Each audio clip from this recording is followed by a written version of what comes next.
Hey guys, Prangell Gaming here, and welcome back to Talk the Wall. This is now the fourth installment, and today we're getting right into your responses and any questions you may have had. But first, if you haven't seen the other three installments, then why not check them out? There is going to be a link in the description of this video, of the last video, or you could even access a playlist if you click the I button, which should be in the right hand corner of this video. But as always, if you have any questions or opinions, do feel free to put them in the comment section of this video, because as I said, I want a Millwall voice throughout. Now, last week I said that I would be covering my predictions for the key players and young key player for each League One team. However, that has changed slightly, as I'll only be covering 5 teams, as there are a lot of comments. So without further ado, let's get into those responses. So Harry C said, really happy with the squad Millwall have. Seeing so many young prospects and experienced proven players at this level in a squad this season will be huge. Now, it's also going to be a huge season for O'Brien and Fred, because they have been in good form in pre-season, and also we have a lot of competition on the wing and for the strikers. However, we still have to see whether Hutchinson is going to fill that spot that was left behind from Mark Beavers. We could also see Nelson break through into the team this year. Now, what I say to this is pre-season is huge, and it has proven really big for the younger players than really the experienced players in the team, and I do think it's finally going to be the year that Fred finally becomes a star. He has the potential, and he could well prove it this season. As for O'Brien, he is already a great player, and I think we'll see plus 20 goals from him in all competitions this season. But that defence is a big issue. I do think that Hutchinson can do it, but we'll have to see. Maybe Nelson could nab a spot, but I do think that Nelson is a bit too rash and dangerous. A bit like what Tony Craig is, because they put their body on the line. This next comment came in from Joe Holloway, and it was actually him saying his top 10 teams for the upcoming season. And this was the order it went in. Number 1 was Bolton, second were the mighty Millwall. Now into the playoffs they had Southend, Walsall, Gillingham and MK Dons. And then just outside the playoffs they had Charlton, then Scunthorpe, then Peterborough, then Northampton. They only did a top 10. Now, I can't say too much about this, but I would actually like you guys to make your mind up and maybe even submit your own top 10. But two things that I will say about this is it's interesting to see Charlton are just outside the top 6, and Northampton could actually well shock everyone, and that might even be a position that they could finish, because they have got a decent side. The next person to comment is Zenon, and he is a very active follower of the Talk the Wall series, and he said a couple of things. So let's start with this. I would take Saville back to Millwall, and also say that Cummins will probably be the second choice right back, but Cheeseman may well become the second left back. Depending on how well Hutchinson fits in, we'll see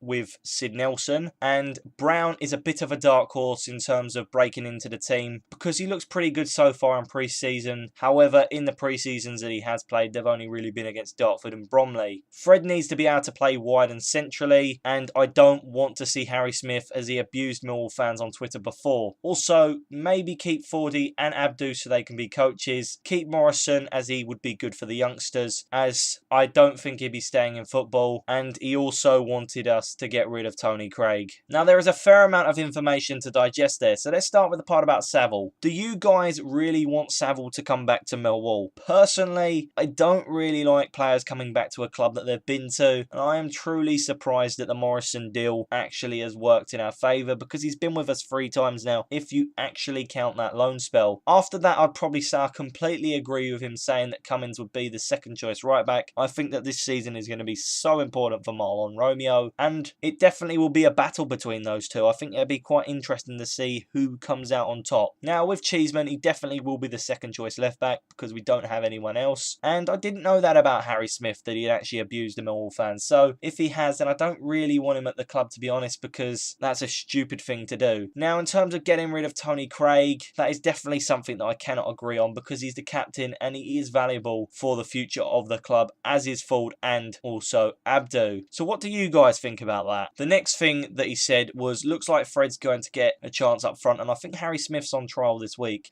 Now, that was in response to me saying, where really is Harry Smith going to be going? Is he coming on trial or not? Now, he also said, along with that, I'd be fine with Philpott coming through the ranks. However, the centre midfield spot lacks experience with only 3 players. Players like Farrell coming through, but we would need a centre midfielder signing, and I would probably like someone like George Saville. He did mention that before though. So I'll say what I think about Philpott, and he is someone that has actually had a great pre-season, scoring some great goals, and at the moment he looks most likely to break into the team over Alfie Pavey, who was really expected the breakthrough even earlier. And about Fred, as he said, playing as a striker, I do like that idea, and I think that is something that Harris is actually experimenting with. So I believe that will be a great option because Fred doesn't really like to defend. So playing as a striker, he doesn't have to defend so much. That may work out fantastic for him. Mustafa Nur said, I would agree with Joe Holloway's options in the positions we need to strengthen, but who would you sign in centre midfield? In my opinion, I would get George Saville back because he's been there, done that in League One with Brentford and Bristol City. Nelson for me needs to go on a loan move. Brown is probably the second choice right back after his performances against Dartford. If we were to sign Harry Smith, Alfie Pavey would have to go out on loan, and I'm very glad that Fred is getting his act together in his performances, and I think he's best suited to a centre forward free roaming role. That's where we're going to get the best out of him. I wouldn't play him as a winger. Now if we go up, I would like Full to be a goalkeeper coach, but sadly if not, then we'd have to get rid of him, Craig, Abdu and Morrison. But Morrison, we might be able to squeeze another season out of him. And he then said, your thoughts. So this is my opinion. So as I said, there is actually a fair amount to break down here. The first would be, who would we need to sign in centre midfield? He said Saville. Again, I wouldn't like that, but he did ask for who I would want to bring in. Now my first player would probably be Samir Cruyffers, the player that plays for MK Dons at the moment, as he is still young and he can play in both centre midfield and cam, and I also heard he can play in the right midfield spot, so versatility is really important, which would also be something that I have to say we don't really have in our current centre midfielders in terms of Williams, Thompson and Abdu. They're really only holding midfielders. Now I have said before that I would have liked George Moncur to join us, but he did go to Barnsley, and John Fleck, another player, would probably have been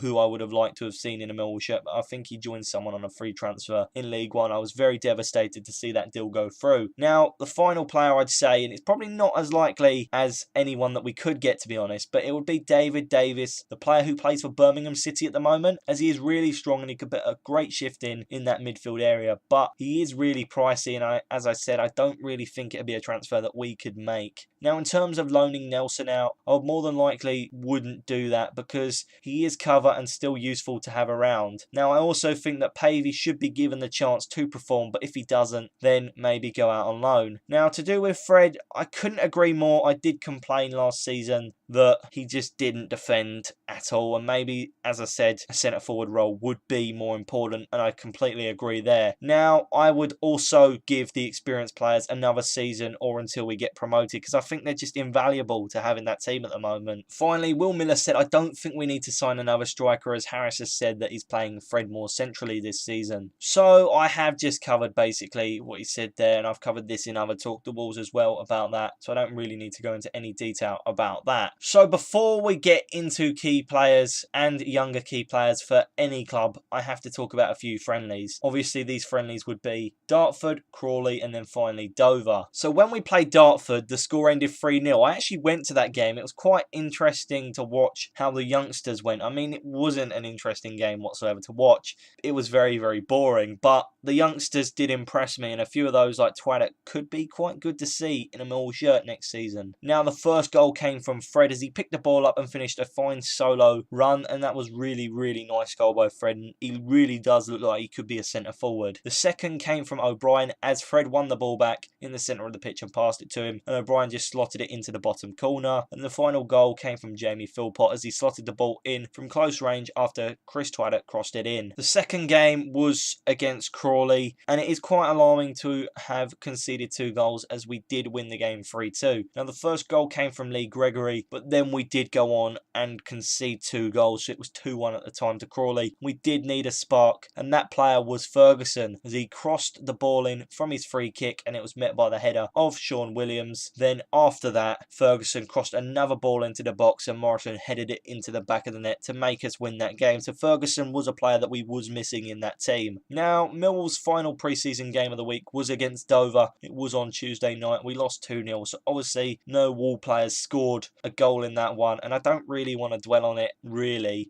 because mainly the team was full of youth team players plus Fergie and Fred, I believe. Now it's come to the time in this Talk the Wall where I will talk about the key players from the first 5 teams in League One, and also talk about their young players that could be key to the team as well, and that would be at least in my opinion. Now if they were to be a young key player, they have to be 23 years of age or even younger. And I'll be doing it in alphabetical order so you guys can follow it more easier. So let's start off with AFC Wimbledon, the team that unlike Millwall saw Wembley's success. So I predict their key player to be Lyle Taylor. He did score 23 goals in all competitions and also got a cool 7 assists, which is not bad for an ex-Millwall youth team player. And I hope great things will come for both Lyle and AFC Wimbledon, as they deserve to get back where they once were. They have a perfect striker to do that as well, I do believe, and it is an incredible shame that he left the Lions in 2009. Now, for the player that I expect to be the Womble's key young player, it's going to be their new signing, Dominic Polion. I think he's a good young striker and he is still yet to prove himself, and this could be an incredible year for him. The following team is Bolton Wanderers, a side that, due to having little money and at the time quality, that really meant that they got the drop to League One. Personally, I still think their squad is very strong and the signings they've made is great. So who do I think is the key player for the Trotters? Well, I'm going to have to say Jay Spearin, and that might be quite controversial, but I do still think he is a great holding midfielder and he is a unit when needed to be, and he can clearly do damage. I'm very, very surprised that he is in League One because he is a great midfielder. Now, for the younger key player of Bolton, I'm going to have to go with, no surprise here, Josh Weah. And he is a great right back or centre midfielder, and he was really a spark in their undeniable horror season that saw them get relegated, and I really do think he's going to continue that and be absolutely amazing this season. He's definitely one to look out for in League One. Bradford City are the next team that I'll be predicting the key player for and the young key player for, obviously. So Bradford's key player, in my opinion, would be their £1 signing, Colin Doyle. He will make or break their season, and I really think he is a class keeper, and for £1 he is literally worth every penny. The younger key player for Bradford would have to be their new Lone Star, Jordi Hawala. He proved a lot last season for Walsall and could be back to cause yet again chaos in League One. Bristol Rovers are the next side, and it's quite hard as they are a newly promoted side, and I don't really know too much about them because they were not long ago in the conference. So I've actually predicted it, but I don't really know too much with this sides. So I've gone with their most experienced player to be their key player, and that is Liam Lawrence, the player that is 34 years of age. So I do think he still has a little to offer, and I think he'll have